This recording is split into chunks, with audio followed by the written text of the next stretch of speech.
ഇന്നത്തെ ഏറ്റവും പുതിയ വീഡിയോയിലേക്ക് അവർക്കും സ്വാഗതം. കഴിഞ്ഞ ആഴ്ച തിയേറ്ററുകളിലേക്ക് എത്തിയ ബോളിവുഡ് സിനിമ സയ്യാറ തിയേറ്ററുകളിലെ വേറെ ലെവൽ തരംഗത്തിലേക്ക് മുന്നേറിക്കൊണ്ടിരിക്കുകയാണ്. ഇന്നലെ വരെയുള്ള 6 ദിവസത്തെ സിനിമയുടെ വേൾഡ് വൈഡ് ഗ്രോസ് 188 കോടിയിലേക്ക് എത്തപ്പെട്ടിരിക്കുകയാണ്.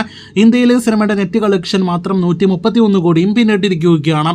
സിനിമയുടെ വേൾഡ് വൈഡ് ഗ്രോസ് ഇതേ രീതിയിൽ മുന്നോട്ട് പോകുകയാണെങ്കിൽ 500 കോടിയെല്ലാം തന്നെ നേരിടുത്താൽ അത്ഭുതപ്പെടാനില്ല എന്നൊരു റിപ്പോർട്ടാണ് വന്നിരിക്കുന്നത്. ഓവർസീസിലടക്കം ഹിന്ദി സിനിമ തരംഗമായി ഓടിക്കൊണ്ടിരിക്കുന്നു. ഹരിഹര വീരമല്ലു നാളെ തിയേറ്ററുകളിലേക്ക് എത്തുന്ന പുതിയ തെലുഗു സിനിമയാണ്. ചിത്രം ഒരു പാൻ-ഇന്ത്യൻ സിനിമയാണ്. പവൻ കല്യാൺ നായകനെത്തിയ സിനിമ 2020 മുതൽ ആരംഭിക്കപ്പെട്ട് പല കാരണങ്ങളാൽ പല വർഷങ്ങൾ വൈകി ഷൂട്ട് ചെയ്ത സിനിമയാണ്. നാളെ ജൂലൈ 24 തീയതി തിയേറ്ററുകളിലേക്ക് എത്തുന്ന സിനിമയുടെ മലയാളം ഡബ് വെർഷൻ അടക്കം കേരളത്തിൽ റിലീസ് ചെയ്യുന്നുണ്ട് എന്ന് പ്രത്യേകം അറിയിച്ചുകൊള്ളട്ടെ. ഇതിനിടയിൽ സിനിമയുടെ world wide pre cell collection അപ്ഡേറ്റുകൾ പുറത്തു വരുമ്പോൾ മികച്ചൊരു പ്രീ സെൽ തുടക്കം സിനിമയ്ക്ക് നേടിയെടുക്കാനായിട്ട് കഴിഞ്ഞിട്ടുണ്ട്. 30 കോടിയിലേറെ സിനിമയുടെ വേൾഡ് വൈഡ് പ്രീ സെൽ എത്തപ്പെട്ടിരിക്കുകയാണ്. വൈകാതെ 40 കോടിയിലേക്ക് ഇന്ന് തന്നെ എത്തപ്പെടാനുള്ള സാധ്യതയുണ്ട്.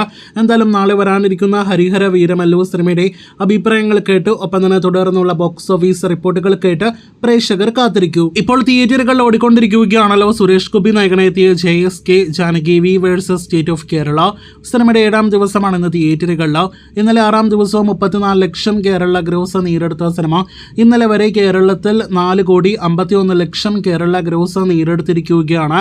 ഇന്നത്തോടെ 4 കോടി 80 ലക്ഷവും അടുത്ത ദിവസത്തോടെ 5 കോടിയിലേക്കും സിനിമയുടെ കേരള ഗ്രോസ് എത്തപ്പെടും. ഒരാഴ്ച തിയേറ്ററുകളിൽ പിന്നിടാനായിട്ടിറങ്ങുന്ന ഈ സൂപ്പർ സ്റ്റാർ സുരേഷ് ഗോപി സിനിമയ്ക്ക് ഇനി മികച്ച കളക്ഷൻ നേടിയെടുക്കാൻ കഴിഞ്ഞിട്ടില്ല എന്ന് പ്രത്യേകം പറയേണ്ടതില്ലല്ലോ.